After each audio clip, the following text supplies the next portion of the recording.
We're discussing Manchester United, the fallout after the Sir Alex Ferguson era, the problems that Manchester United have had since, and where it all began. So what is the genesis of the problem? It's often suggested that it all started with the dual departure of Sir Alex Ferguson and David Gill in 2013. But when they left a squad that was ageing or retiring, or heading that way. Giggs was 39 when they won the title in 2013. Scholes was 38, Ferdinand was 33, and Vidic was over 30. His knee was already going. Wayne Rooney had already fallen out with Sir Alex, actually, warning that the problems were coming down the track. He looked at the younger players. He wasn't sure that they were up for it. So who is to blame, Mark, for not preparing a better transition from that most successful of eras, when I'm sure as a Manchester United fan, you thought this was going to go on forever? Is it the Glazers? Is it Gill? Is it Woodward? Is it Ferguson? Is it other directors? Or is it all of the above? I think it's a great point to highlight how ageing that team was. But I think Manchester United probably were caught short by how quickly Sir Alex Ferguson retired. I think even he would admit that was quite a quick decision.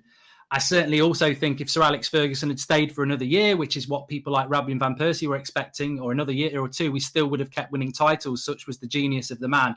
I think I would put the blame at the Glazers' door. I think that when you look at Sir Alex Ferguson, you know, if you to use an analogy, if you take a wand from Harry Potter, he's not magic. And if you take Sir Alex Ferguson out of Manchester United, he was a genius. Like, he would have, I think Alan Hansen said it, you give him any of the top four and he'll win the league. So it was always going to be an issue. But I think there was warning signs way before Ed Woodward came in, who I would also put some blame for the last 9 years involved with Manchester United, in the sense that I saw something today about it as well. United don't want to overpay, and they feel that they can get more out of the current squad, which we'll talk about later. But I think that Sir Alex Ferguson also won titles with issues that the Glazers have carried on since he's left, and managers have not been able to deal with.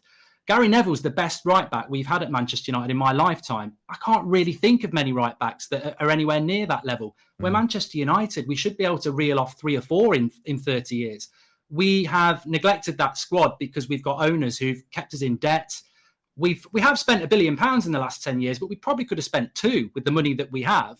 It has been spent badly, but I just think we've become a brand and not a football club. And ultimately that will sink you when you've got clubs like Manchester City, Newcastle now, Liverpool to a certain extent, who actually just want to succeed on the pitch. But without a question, Sir Alex Ferguson was always going to be an impossible task to follow. But the mistakes after that are endless. But I ultimately think the Glazers are responsible for why Manchester United are where they are. It starts at the top. And Mark says that, you know, it was a little bit of a surprise in that everybody thought that Sir Alex was going to go on for another year after 2013. Robin van Persie, who had been signed the previous summer from Arsenal, certainly believed that. But ultimately, Sir Alex Ferguson was in his 70s at that point. It wasn't a secret that he was coming to the end of his career. It doesn't matter who you are or what you do. When you get into the early part of your 8th decade, you're not going to be continuing full-time work on a high-pressure environment for much longer, are you? So they should have been thinking about a transition. They should have been thinking about it. I think the owners of Manchester United, the Glazers, where a lot of fingers are pointed, and rightly so, Sam. The transition should have been a lot smoother.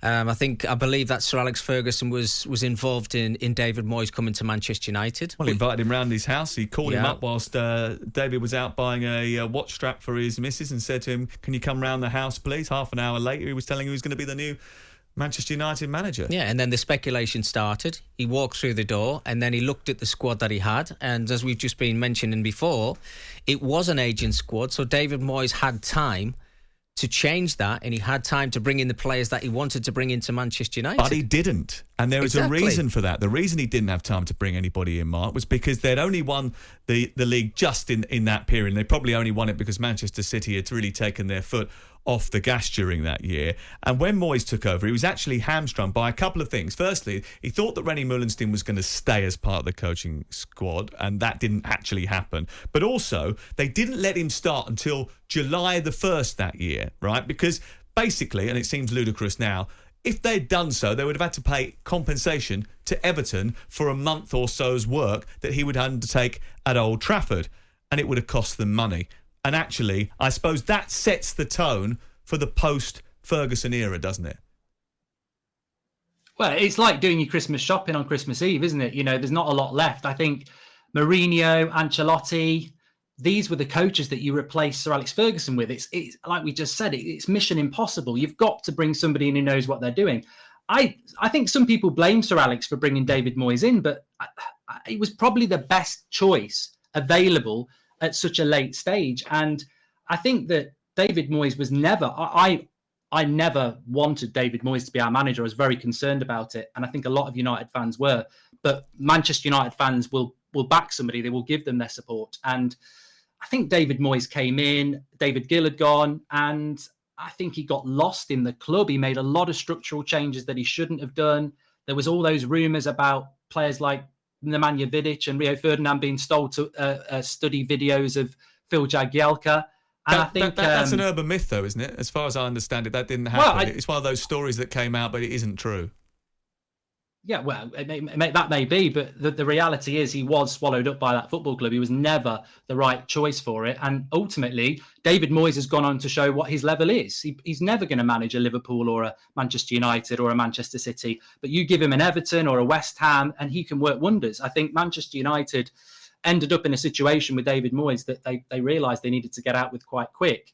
But then still the problems persisted. I'm personally not massively a fan of singling out David Moyes or Louis van Gaal or Jose Mourinho or Ole Gunnar Solskjaer. All right, every one of them deserved the sack, but ultimately it comes down to the structural position at Manchester United and the ownership, and their lack of football knowledge in how to run a club like this has been compounded time and time again. It's so frustrating, Mark, isn't it? Because if you and I sit here and we can see that there's not enough football expertise or wasn't enough football expertise, that may well have changed now and they may well be trying to put those wrongs right. But if we could have seen that in 2013, it beggars belief that they couldn't. Is it because they thought that forever they would be in the Champions League places? Forever there may well be, coming down the line, the European Super League, where they wouldn't need to be as competitive as some of the other teams in the country. They're certainly going to have to do that now because sticking plasters won't get them back into the Champions League in the immediate future. There's no doubt about that. Let's go to Old Trafford and go outside the stadium and speak to Hugh Wozencroft, who can explore some of the genesis of the problems with the supporters outside the stadium tonight.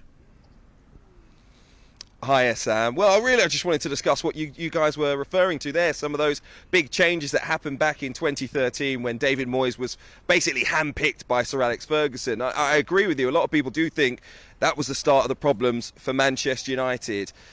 I feel that an organisation that was built on the vision, really the energy of a single individual in Sir Alex Ferguson, was always going to have issues when that individual left. I think one of the issues that Manchester United have had since is they tried to replicate that, obviously, by bringing in David Moyes. And I think they've always been looking for that singular figure who is going to take them back to glory. That's why I feel slightly put off by some of the reaction to Erik ten Hag coming in, as if he is single-handedly going to save Manchester United, especially when you look at some of the modernisations, the way in which the other big clubs in the Premier League have sort of pushed the envelope over the past 5 years. Manchester United are behind in so many areas. We know they are making changes away from the football side of things, if you know what I mean.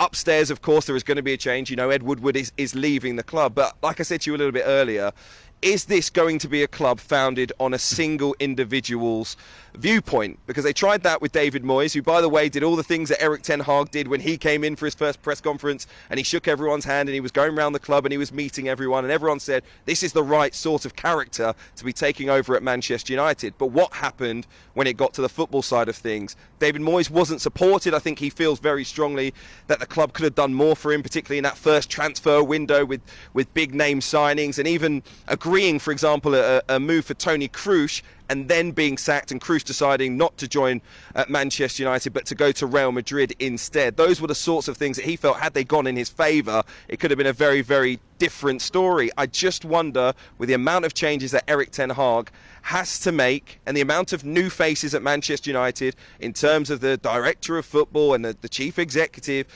all of these people getting to know one another, all of them in new roles, trying to be amongst the elite, trying to rub shoulders with the best clubs in English football, in world football, how many years it will take for that to reap rewards. And I think that is what a lot of these fans, who, by the way, are all running to a gig at Victoria Warehouse and won't stop to chat to me, are thinking about Manchester United at the moment. I'm trying my best, Sam. I honestly am, I promise you.